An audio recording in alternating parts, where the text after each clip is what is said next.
What's going on, everybody? Today we're going to be talking about a really important topic that has come to light recently. Now, as you can see in front of you, there is going to be Feedback Manager that I have open. We are talking all about today feedback in itself and how I think it's starting to change. Now, it's very subtle, but there has been some incidences that, well, you can clearly see 8% negative. I had one feedback negative. That are creeping in now over the last couple of months that are relating to issues that I would have never had before with Amazon in terms of feedback and getting the feedback removed if it was not related to something I've done as the third-party seller. So we're going to be going more into that, and I'll be updating you on the voice of the customer a little more because I've had some things happen which I then use the voice of the customer to actually really help me, but without sort of just playing around with it over the the weeks and the the months as new things come in. I never really like appreciated what the voice of the customer, which if you just want to see where it is, if you go into performance, there's the voice of the customer. And what you can do and go into that, and it does give you a lot of information which I'll go into now, and a lot of it you may not even know you can find unless you come up against these things. Unless something happens, you can't see it on that page. Yeah, so I'll go over exactly what happened, why I use it, and we'll go from there. So to get started, we're going to be talking about feedback. So as you can see here, this is my overall feedback since forever, since I had the account, and I had a 5-star feedback for maybe a year, maybe 9 months, from all the way up to about the end of the last year. Q4, and I was like really like, yes, keep that 5-star feedback. And now and then you will get a neutral, because a neutral's 3. It might be like decent, okay product that it's sort of like one of those unknown things. So you can't sort of, and if you get a neutral, which is not bad, but if you get a neutral, it actually knocks down your rating to 4.9. So I've got 4.9 at the moment. Obviously you can see here 8% doesn't really matter too much. I will actually explain why that will matter in some instances. If you're a newer seller, you'll come up with some problems, and I'll be talking all about this sort of thing. But I'm going to go down and just show you exactly what it was for, because this is something that I've had now, not just once, but I've had it maybe twice or 3 times, or I've maybe got one removed. But anyway, we'll go into it. So as you can see here, I'll cover up some of this. The order number and stuff, but you can see here on the 9th of the 2nd, the one that says 1 star, it says order contains 2 frames, and that's fine because I thought, oh, maybe I've sent the wrong product. I don't know. Let's see what's going on. Has she got I think it's she. Has he or she got confused thinking it's, I don't know, a 4-pack, because it sometimes can be a little bit confusing. The picture might show 4 and it's only a 2-pack, that sort of thing. Or it might be the other way around. So it is sometimes a little bit misleading in terms of like, once you actually start drilling down and go, what would the customer see? It's a little bit like, you can sort of get why they might be a little bit confused, or they might have thought they're getting something that they didn't. But then it says both were cracked on arrival. So I checked the product and it is 2 frames. And it's obvious, the picture's 2 frames. It says whatever the item is, 2-pack. So it is a frame and it's a 2-pack, yeah? And there's nothing else that will show that it's anything, maybe a 6-pack or 4-pack or whatever. So for me, it's like the order contained 2 photo frames, which I think she's saying the order was 2 frames, both were cracked on arrival. Now, if it's a photo frame and it's not extremely, durable, which I guess they're not because it's probably a plastic frame or some sort of plastic. Obviously, from me sending it to Amazon are going to check that product in. If it's damaged, when they check it in, it will normally go to distributor damage. So at that point, when I've sent it and they receive it in as a product, I've done as much as I can do. If it gets to them, fine. That's all my responsibility is, because that's what I am in control of. They'll then send it to, they'll probably get it either collected or sent to a third-party sender. Sometimes it will be themselves, or it will be like, the self-employed drivers that they have. And then the driver will deliver it. So that is all relating to the delivery side of Amazon. Now, what I'm noticing is that anything that is part of now what they call the the sales experience or the buying experience it doesn't matter.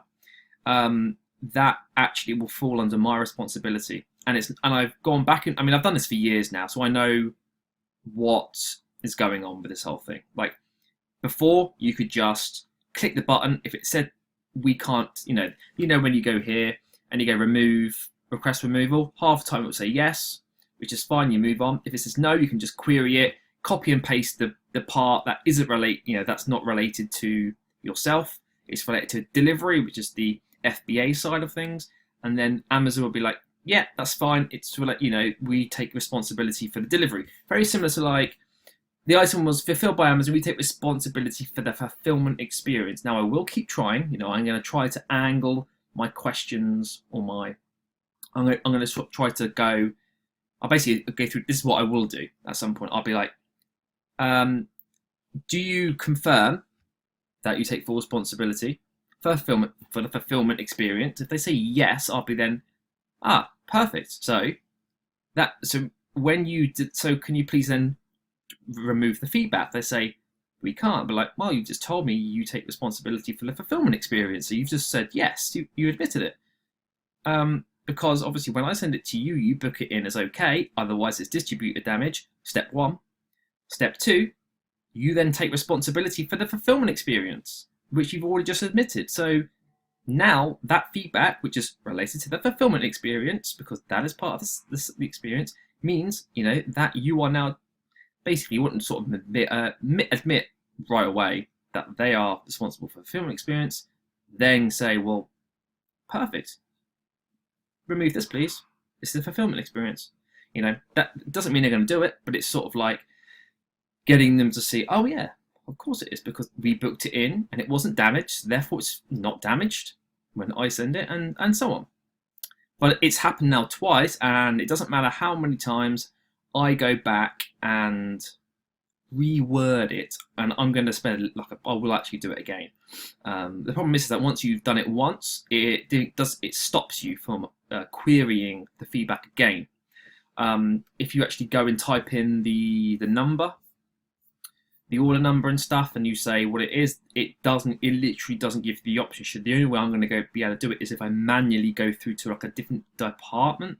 Like I just say it's an FBA problem or something, not like a feedback problem. And they'll have to manually send, it's going to get a little bit annoying. But this has happened twice. I've tried many times. And before it's probably happened, 5, 6, 7 times in 4, 5 years.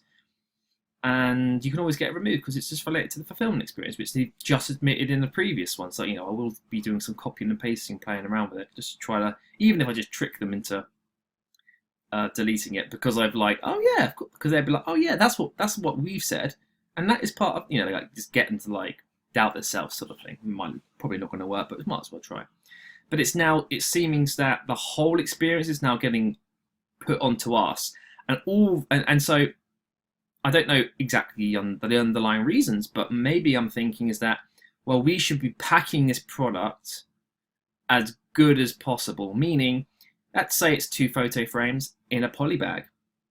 When maybe now we need to bubble wrap the 2 photo frames, then put it into a poly bag. So they're they're removing the cost of protection of the product from themselves, which is reducing costs, overall costs, and passing the costs on to us. It's not a direct cost, it's obviously an indirect cost, but overall they save money because they don't have to be, they can be a little bit more carefree in terms of how they are packing. Now, I don't know if that's what's going on, but basic, just doing some basic thoughts on it. That's what I would do. I always say that, like, if I had if I ran Amazon, what would I do? And I would do that, because that's going to save costs.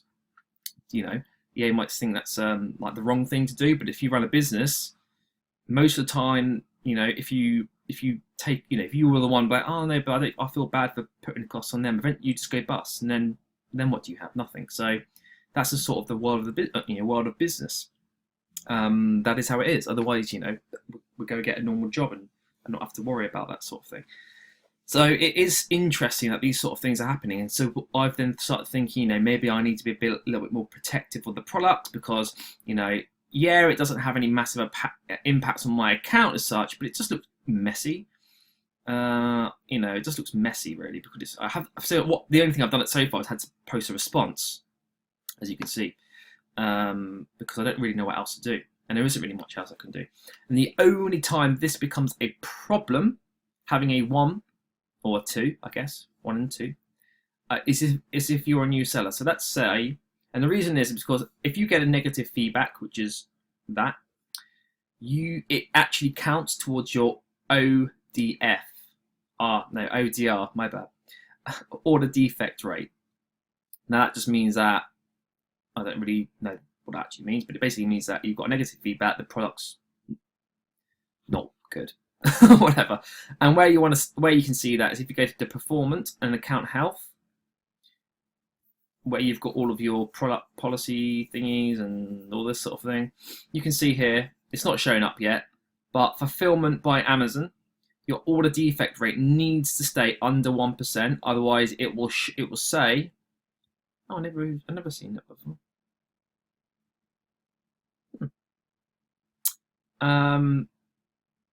It will say whatever the percent, whatever that. So but the problem is not the problem is, but the good thing for me is that if I have 1, I need 60, 64 or 65.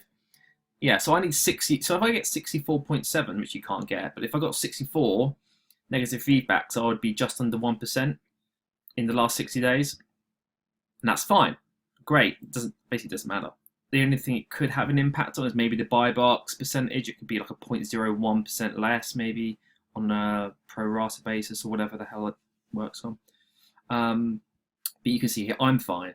I could get 65 and have over 1%, but I've had 1. I get like 1. You know, if this is going to happen, it might be 1 every now and then. Yeah, which is not very nice, but it doesn't actually really. It happens. I've had like 3 or 4. I've had 4. I've had almost 1 a year on average. Or every 9 months, depending if Christmas is around the corner or something like that. But if you're new, you have to do 100 orders without getting 1 negative feedback. So the problem with that is that, let's say you're not very fast at, you're starting off slow. Well, it's almost like, forcing you to do more volume, because you've got to be pumping more sales through to reduce the overall impact of 1 negative feedback. Let's say your very first order, even if it's not right away, it comes back as negative feedback, and you can't get it removed. You have 100%, and will you be able to sell another 100 units before your account is suspended? Because ultimately that could be the outcome of that. You could get your account suspended, and at that point, it's going to be very hard for you to get it back because you've barely even got started. You can see what I'm trying to say. So it is something to be mindful of. Definitely if you're a beginner of what I've just gone over. If you're a bit more of an experienced seller, maybe you've got some tips and tricks, and maybe I'll have more tips and tricks once I've tried a couple of these tactics that I'm going to try.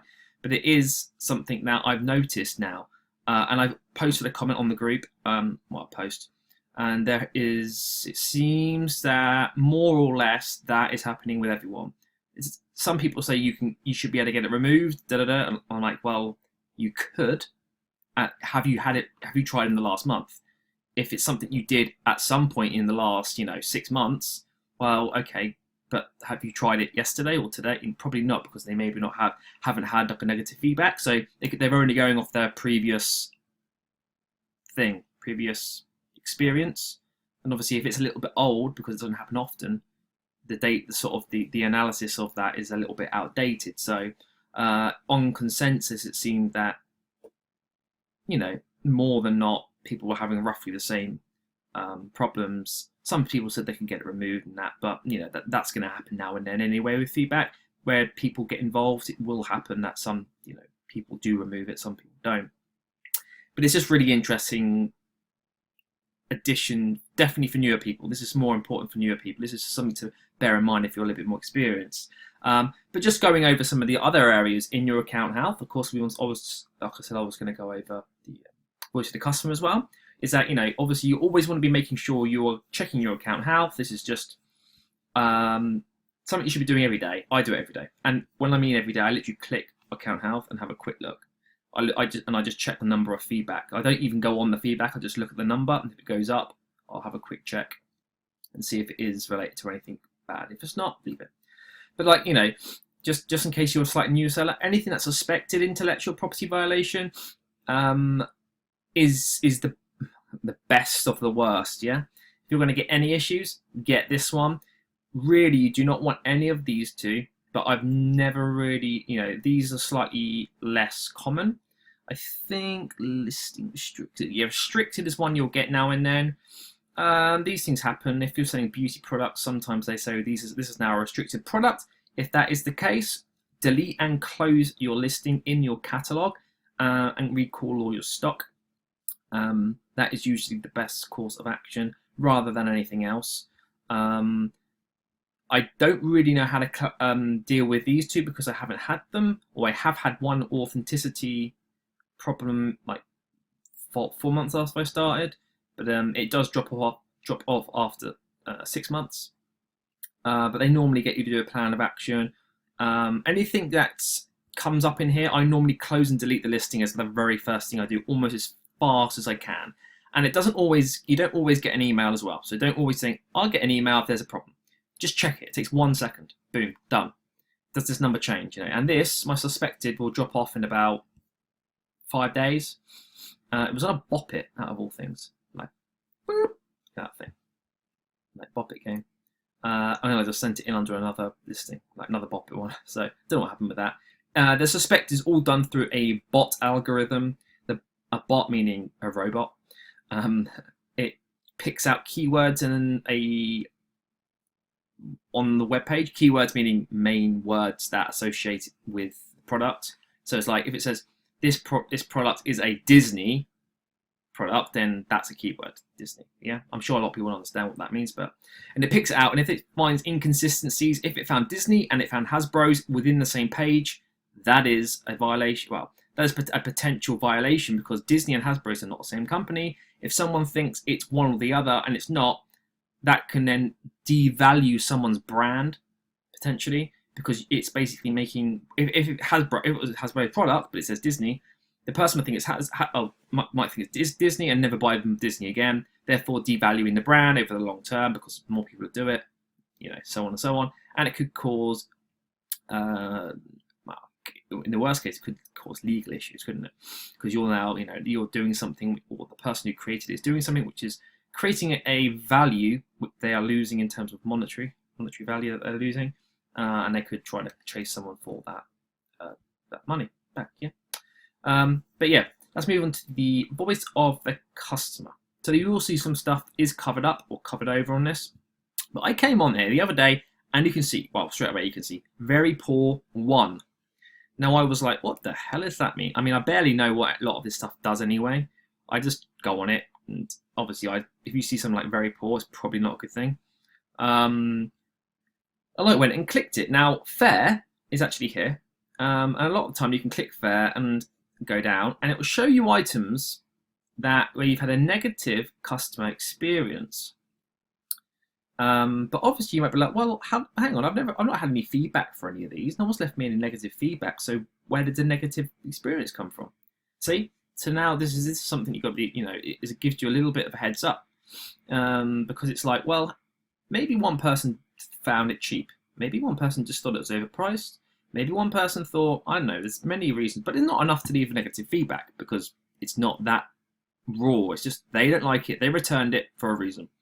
So a lot of these you can't tell top reasons, but you can see a percentage. So I've had 14 orders on this, and 1 was negative experience. It could be anything. Yeah, I don't know what it is. It doesn't actually say. So, and there's no feedback left on it, so you again can't figure it out. But here, someone's actually returned it and left a reason. Now I can not all the time find this information, and now you will find this information sometimes on the returns. You click on returns, it'll give you a little bit of a reason, but it doesn't really give you a lot of information. And sometimes this information I've never seen on the returns itself. This seems to be like a little bit more helpful. So it says inaccurate website description, 17 purchases, 1 negative, and I think, okay, I'll check. So this is being proactive. Check the listing. Is it what you say it is? Is it da da da da? If it is, someone may have, as I said before, may have got confused, and that is what's happened there. Again, this was damaged item. Fair enough. It's a box. it's probably going to get ripped, whatever. Wrong item was sent. But again, that's just 1 out of 44. So again, I would be like, oh, let's double check the listing. Has it changed? Has someone changed something on the listing? Because anyone can go on and change listings. Damaged item, fair enough. That's probably been damaged at some point and they've returned it. So it gives you a little bit of information. And then I saw very poor, so I clicked very poor. And now it says my top reason was wrong item was sent. Can I move this thing? Ooh, look at that. Now, the reason I'm doing it is so I can just show you the section here. Wrong item was sent, and I have 3 orders and 2 negatives, which makes me believe I've done something because the percentage of that is too high in terms of correlating with the what is the expected returns rate on a product. Yeah. So wrong item was sent for both returns, meaning that's the 100. So I then thought I've done something's wrong here somewhere. Has someone changed the listing? Have I done something wrong? Have I sent it in as the wrong product? And yeah, I did. I sent it in the wrong product because obviously, well, you can't see the product, but I bubble wrapped it. Probably bubble wrapped 2 different sets of items that looked almost the same in terms of size, and literally got them like swapped around by accident. Labeled them up as each other. But the way you can do it is you can click Action here. It will give you information on the product, and it won't always tell you, but it says here, top reported customer issues, wrong item was sent, which is fine because that's what we saw earlier. If you go down, it will say 1-star review, no recent customer comments are available for this listing, so no one's left negative feedback, so I can't go and see what any problems are. I might get a return, but it might say customer return, because on here, above here, which I know it's hard because I'm not going to be able to show you what because it explains what the items are. It basically says that I've sent something instead of another item, and it's quite a long sentence explaining what was sent. You sent the wrong item. You sent 2-pack of this instead, and because I had that twice. I thought I know that I've done something wrong, so I immediately closed the listings on my catalog, recalled them all, however many units I have for both of the products, and then I'm going to go through and relabel the products myself. But this is now giving me, you want to be proactive with your account health because it's so touch and go with if you have issues with Amazon. You want to almost be not visible on their radar, and by not even taking a second to check what these things do, like when they add the random things on there's so many like sections on the site. It's like, where do you start? But just being proactive, because worst case, you'd rather sell for 10 years than 4. Just spending a little bit of time figuring out what these sections are. And I've never seen any writing in this before, so anyone that's doing this normally wouldn't even see anything. But now I'm giving you this information, and you could be like, if there is some sort of discrepancy, which I've gone over in the example, you can now see some actual text. And on the return, I would have never seen any like writing like this on a customer returns. Normally it just gives you an abbreviation. It's customer return, damaged, wrong item. It gives you a really short and sweet, snappy like little words. This is a sentence, and I can straight away figure out that not only this listing is got an issue, but the equivalent listing where I swapped them rounds wrong, so 2. So if I had just a return, I wouldn't know that. I could probably figure it out, but it would take me longer because I wouldn't have had as much information to go on. So straight away, I was able to, almost prevent more. So in the long term, what does this do? I can recall all the units for both products and send them in, and that's fine. But it just stops anyone buying it now, tomorrow, in a day's time, and then getting a negative feedback or getting more problems with the product. And then Amazon because if you keep doing it, eventually Amazon will, well, it says here, this offer may be closed soon due to negative customer experience. And these basically, you don't want to be getting on their radar for things that aren't really that, things happen almost, but you want to be able to rectify your problems right away. By leaving it and being a bit like, whatever, it's just going to cause more issues and more issues. And then you could get 2 or 3, 4 negative feedbacks, but it's not impossible because it is wrong. And then if you're a newer seller as well, then that causes even bigger problems. Like I've just said, if you had 2 negative feedbacks, you have to have over 200 units sold in the last 60 days just to cover that. Otherwise, again, you could have account problems. So real simple things. But actually, I quite like this section now, because every so often, if there is a one, whatever that thing was, you can go on and almost get quite a nice bit of information to help you rectify your account. Going to leave it there because I need to keep these videos a little bit shorter, a little bit sweeter. Otherwise, no one watches till the end. Have a great day. Hope you have a great weekend. Hope you enjoyed it, and I'll see you on the next one.